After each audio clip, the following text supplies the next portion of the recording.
देखिए, जैसा कि आपको पता था कि हमारी ये बैठक पहले से प्रस्तावित थी। सरकार ने 3 बड़े अधिकारियों की कमेटी गठित करी थी, जिसमें चीफ सेक्रेटरी, फाइनेंस सेक्रेटरी और PS टू CM, उनके साथ हमारी आज लंबी चर्चा चली। हमने अपनी तरफ से क्लियर सारी चीज़ें, NPS की जितनी खामियां हैं और जो एम्प्लॉयज़ की सोशल सिक्योरिटी के लिए बिल्कुल भी सोशल सिक्योरिटी प्रदान नहीं करती, उनके सामने अपने सभी तथ्यों के साथ रख दी है। और क्लियर हमने ये बात भी कह दिया कि केवल ओल्ड पेंशन स्कीम ही गवर्नमेंट, स्टेट गवर्नमेंट और स्टेट गवर्नमेंट एम्प्लॉयज़ दोनों के लिए बेनिफिशियरी है। लेकिन बात जैसा कि पहली मीटिंग में भी हुआ कि अब फिर बार बार वही बात आई कि हम भी इनके ऊपर डिस्कस करें। हमने हालांकि क्लियर ये बात हम बोल चुके हैं कि भी पहले जब ये मीटिंग रखी गई थी, ये कमेटी बनाई गई थी, तो ये कहा गया था कि ये हमारे तीनों अधिकारी स्टेट गवर्नमेंट की तरफ से पहले से ही सभी आंकड़ों के ऊपर चर्चा करके आएंगे। लेकिन अभी भी वो उनका अधूरा रहा। बार बार उनकी तरफ से आया कि आपने जो आंकड़े दे दिए इसके ऊपर हम दूसरी मीटिंग करेंगे। लेकिन ये हो सकता है कि ये इस मामले को लंबा खींचने का कुछ हो या हमारे आंदोलन को प्रभावित करने का हो। इसलिए हमारा निर्णय यही है, आज हमने क्लियर भी कर दिया कि हमें ओल्ड पेंशन स्कीम ही चाहिए और वो स्टेट गवर्नमेंट किस तरह देगी वो स्टेट गवर्नमेंट को सोचना है। रही बात बार बार ये फाइनेंशियल बर्डन की बात, वो क्लियर है कि फाइनेंशियल बर्डन इसके ऊपर नहीं है। जो आज से 10 या 20 साल पहले स्टेट कॉर्पस का जितने परसेंट ओल्ड पेंशन स्कीम के ऊपर खर्च किया जा रहा था, आज भी लगभग उतना ही, 1-2% ऊपर नीचे बदलाव है। तो इतना ज्यादा बर्डन का कोई विषय है ही नहीं इसके अंदर। और किसी के पास भी ये कैलकुलेशन नहीं है जो मुख्यमंत्री जी ने कहा था कि 2030 तक देश और प्रदेश दिवालिया हो जाएगा। ये सरकार के पास कैलकुलेशन इस तरह की नहीं है। तो जो वार्ता का दौर है वो सरकार चलाती रहे, हम उस चीज को बिल्कुल भी डिनाई नहीं करेंगे। लेकिन जिस तरह से बार बार NPS में बदलाव करने की बात आ रही है, बार बार इस चीज को लंबा खींचने की बात आ रही है, हम उस तरफ नहीं जाएंगे। हमारा क्लियर है कि पुरानी पेंशन का लाभ हमें दिया जाए। और इसको लेकर हमने जिस तरह बार बार सरकार की तरफ से आया, राष्ट्रीय स्तर का मुद्दा भी है। हालांकि वो क्लियर कर चुके हैं कि आर्टिकल 309 के तहत स्टेट गवर्नमेंट एम्प्लॉयज के लिए पेंशन, वेतन और भत्तों का प्रावधान स्टेट गवर्नमेंट करती है। लेकिन शायद यहाँ पर दबाव ये है कि सेंटर में भी नहीं की अपनी सरकार है, उसको लेकर भी हमने रणनीति बना ली है। 5 मार्च को हमने दिल्ली में हमारी राष्ट्रीय कार्यकारिणी की मीटिंग बुलाई है, ताकि हम आगे का जो हमारा कार्यक्रम है जो का त्यों जारी रहेगा जब तक सरकार OPS के निर्णय की तरफ नहीं आती।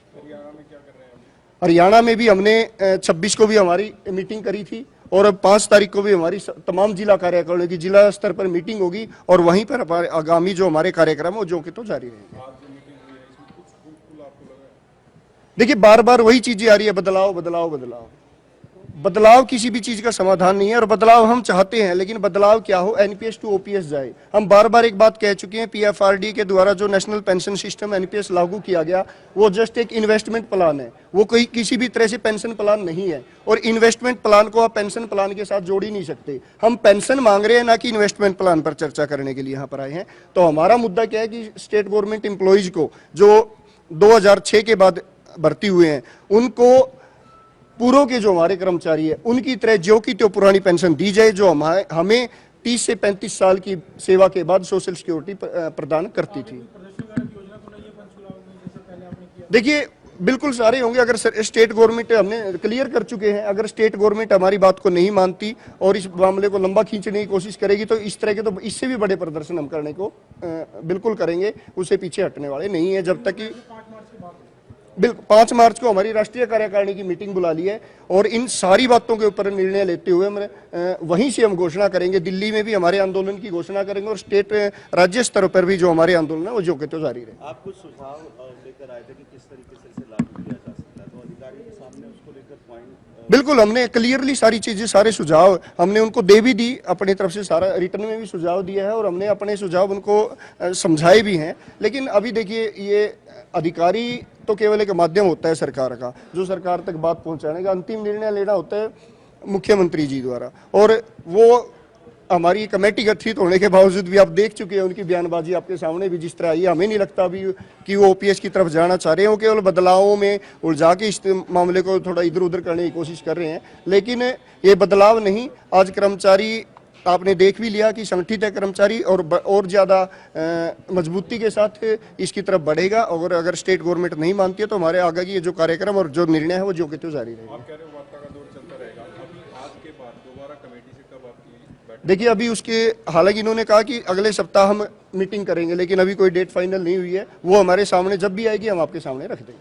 तो इनकी तरफ से आएगी। आज जब आप बैठक करके उठे हो, किस उस पे उठे हो? देखिए आज हम एक बात क्लियर के बोल के उठे हैं, मीटिंग चाहे 1 करो या 2 करो, अंतिम निर्णय हमारा जो निर्णय है और जो हम तथ्यों के साथ अपनी बात रख चुके हैं, हमें पुरानी पेंशन ही चाहिए। जब तक कर्मचारी को पुरानी पेंशन नहीं मिलेगी हमारा आंदोलन भी, हमारा जो जितने भी कार्यक्रम हो जो कि तो जारी रहेंगे। इस चीज से पीछे हटने वाले नहीं है। और आप देख भी चुके हैं कि इसी तरह का दौर कमेटी बनाने का दौर हिमाचल प्रदेश के अंदर भी हुआ था, लेकिन वहाँ भी मामले को अटकाने की कोशिश की गई थी। वहाँ भी हमने यही बात कही थी कि भाई कमेटी हो सकता है कि आप कुछ अच्छा निर्णय लेना चाहते हो, लेकिन अभी तक हमारे सामने उसका कुछ निकल के नहीं आया। और जब तक निकल कर नहीं आ सकता हम अपने आंदोलन से पीछे नहीं हट सकते। तब तक हमारा आंदोलन जारी रहेगा जब तक पुरानी पेंशन बहाल नहीं होती। हिमाचल आपके सामने उदाहरण है, वहाँ भी कंटिन्यूसली हमें देखिए वार्ता भी एक आंदोलन का एक पार्ट होती है, तो लगातार हम वार्ता भी करेंगे।